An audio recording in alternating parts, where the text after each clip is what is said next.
Password, এখানে click করে password দিয়ে লগ ইন করতে হবে। এরপরে আমাদের মেন সেটিং, এইটাতে যে আর্টিকেলে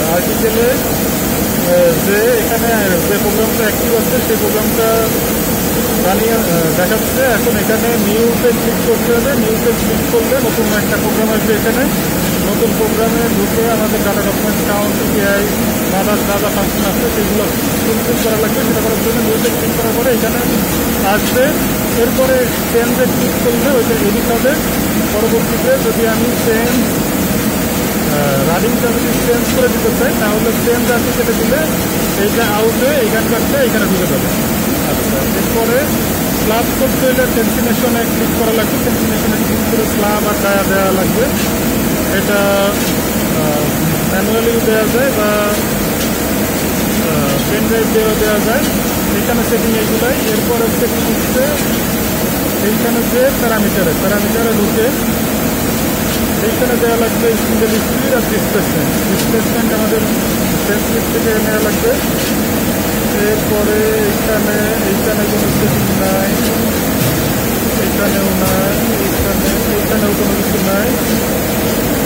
এইখানে ঢুকে নমিনাল গ্রাফ এইটা দেওয়া লাগবে। আর এইখানে ঢুকে কি আছে, এইখানে কিছু নাই।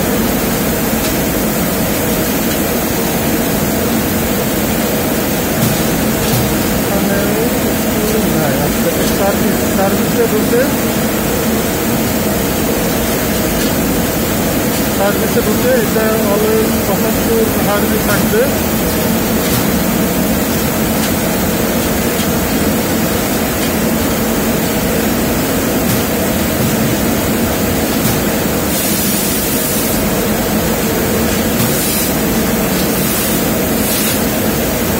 সেন্সি ড্রাফট মনিটরিং যদি স্ল্যাব হয় সেক্ষেত্রে এইটা 15 করা লাগবে।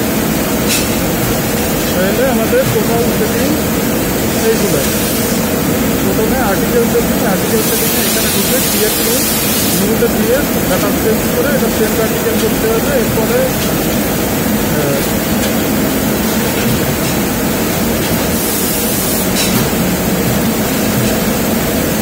আর স্ল্যাব করতে গেলে সেটা আর একটা সেট করা লাগবে।